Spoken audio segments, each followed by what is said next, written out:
Hello everyone, welcome back to WCHED online training TOT-1. This is Elliot. I'm going to discuss about part 7 and part A. And after this lesson, you can understand what the CHED development is. And let's start. Okay, this title is Paralytic and Development. Look at the picture. He is paralytic. You'll be able to remember some key principles of development when you recall the story of the paralytic in the book of Luke, chapter 5, verses 17 to 26. One day, Jesus was teaching, and paralyzed and teachers of the law were sitting there. They had come from every village of Galilee and from Judea and Jerusalem. And the power of the Lord was with Jesus to heal the sick. Some men came carrying the paralyzed man on a mat and tried to take him into the house to lay him before Jesus. When they could not find a way to do this because of the crowd, they went up on the roof and rolled him on his mat through the tiles into the middle of the crowd, right in front of Jesus. When Jesus saw their faith, he said, "Friend, your sins are forgiven." The Pharisees and the teachers of the law began thinking to themselves, "Who is this fellow who speaks blasphemy? Who can forgive sins but God alone?" Jesus knew what they were thinking and asked, "Why are you thinking these things in your hearts? Which is easier, to say your sins are forgiven or to say get up and walk? But I want you to know that the Son of Man has authority on earth to forgive sins." So he said to the paralyzed man, "I tell you, get up, take your mat and go home." Immediately, he stood up in front of them, took what he had been lying on, and went home praising God. Everyone was amazed and gave praise to God. They were filled with awe and said, "We have seen remarkable things today." This story of the paralytic who was lowered through the roof to be in front of Jesus. And this is not a story about the development, but there is much we can apply from it in our work. I have 4 questions. What are some principles about working in the community that we can learn from this passage? What had to happen before this man got the paralytic to Jesus? What different things and resources were used to help this man? What must happen to meet needs? Okay, think about the questions. Okay, first question. What are some principles about working in the community that you can learn from this passage? First, paralyzed had the need to get to Jesus, but he couldn't do it on himself. So people must recognize their own need. Very important.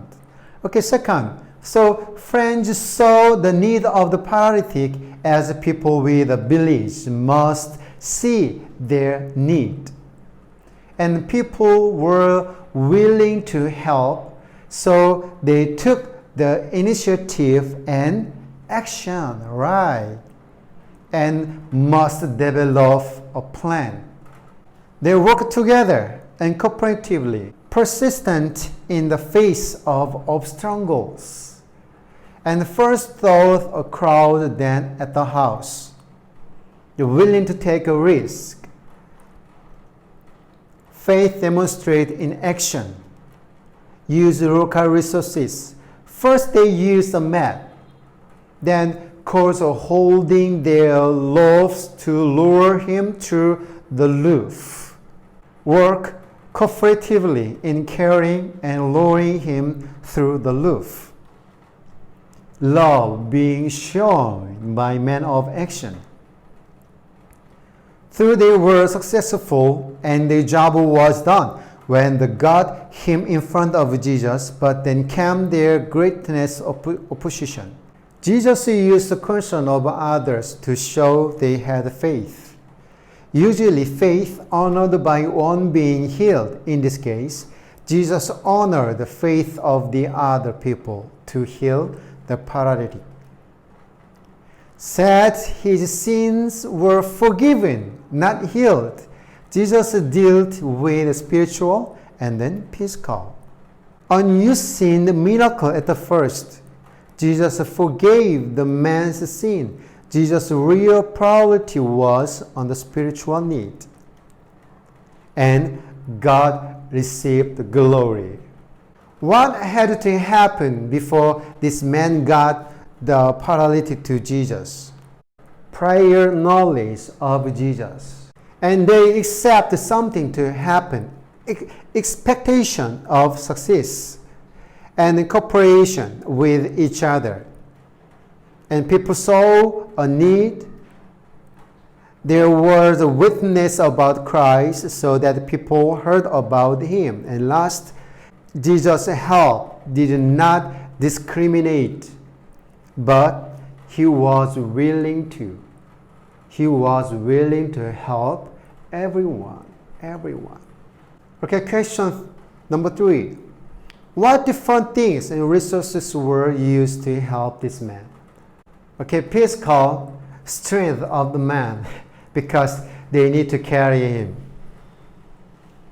And the bed and mat. And possibly loaves and the belt. And availability of the man. What must happen to meet needs? If needs are to be met and the vision which God has given is to be fulfilled, people must, number 1, realize they had a need. And they must work together in cooperative effort to solve that need. They must develop a strategy, then we accomplish the desired solution to the need. And they must demonstrate a vital faith that they can accomplish the vision that God has given them for their community. So, what did you learn? What did you understand? What did you help to catch the principles of WCHED program? Yes, we must use local resource to maximize, not outside resource, because of ownership. So next time, we will see that what we learn. Okay, bye for now.